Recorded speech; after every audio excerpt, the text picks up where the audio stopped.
So let's experience Rosetta course together. We're going to learn some Swedish.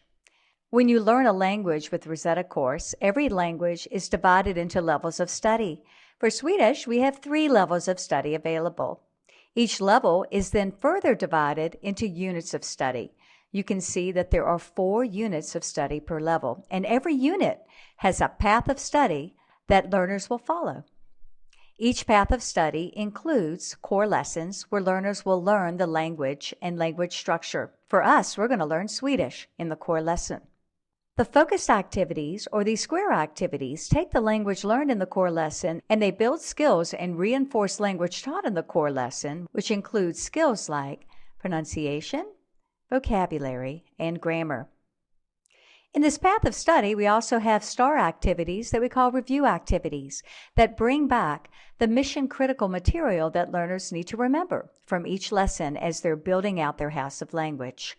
And then at the very end of every unit of study, there is a milestone where we'll put learners into a first-person conversation with the computer where learners will learn to give and receive language in a pace similar to what you'd experience in having a conversation. So we're going to go to level 1, the very first unit, the very first lesson, and let's learn some Swedish together. Here we go. Rosetta Stone has proprietary speech recognition technology, so we ask learners to calibrate their voice to our program so that we can recognize their voice and give them feedback on speaking the language they're learning. I've already calibrated my microphone. I'm going to click on Continue, and here is our first screen speaking from the very beginning. Hej! Hej! Hey. Hej! So here's our first screen. What do you think it means? Well, I think you can see from the images what hey means. We see it written, we hear it spoken. Hej! And then I, as a learner, have to speak the language. I get feedback around that button letting me know how well I pronounce the language. And when I'm finished with this screen, I will go to the next screen and start building some vocabulary. En flicka. En pojke. En pojke. So say these with me out loud. I know you want to. We'll play and say together. Here we go. En flicka. En flicka. En pojke. En pojke at the top. En pojke. En pojke. So this prompt, in pojke, does it go with the bottom left or the bottom right image? What do you think? Left or right? Well, you're correct. It does go with bottom left. However, if we chose bottom right, En pojke. the program will say, thank you very much for trying. Please try again. It's like the no learner left behind feature. We want the learner to make the correct choice before moving forward. En flicka. And that's bottom right. So we have a couple of new words, and you can see the meaning of en flicka and en pojke without translating using the images to convey that meaning. Let's go to screen 3 and work in complete sentences in Swedish, just 3 screens into the program. Here we go. Flickan äter. Flickan dricker.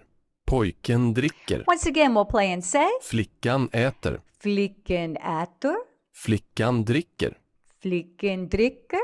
Pojken dricker. And pojken dricker. Bottom left or bottom right for pojken dricker? Exactly, bottom right. Pojken äter. And that will be bottom left. What you'll find in the next screen of the program, we're going to bring back some of the words that were introduced initially, and we're going to reinforce those words. What better way to reinforce those words than to have you speak them? Using our proprietary speech recognition technology, we're going to give you feedback every step of the way. What I'm going to do is I'm going to speak the first screen correctly, the second screen incorrectly, so I can show you our speech analysis tool. Here we go. En flicka. En flicka. En flicka. En pojke. I don't know ke. That's definitely wrong. So I'm going to click on this button inside the image, and I'm going to go to our speech analysis tool. Here we go. En pojke. En pojke. Here is my attempt versus that of the native speaker. The green represents emphasis or accent. The white line represents pitch, the rise and fall of the voice. And then for languages like Chinese, we actually have a tonal chart in the blue over here. So I'm going to play back my attempt. En pojke. En pojke. Comparing it to the native speaker, I can practice as many times as I'd like. Now, I could also speed up the native speaker's voice to more of a normal pace. En pojke. When I'm finished practicing, I continue with the activity and finish out the screen. En pojke. En pojke. En pojke. Learners get feedback on the screen about how well they do. If they meet the minimum score, they receive a check mark. If not, they're asked to rework the activity until that check mark is received.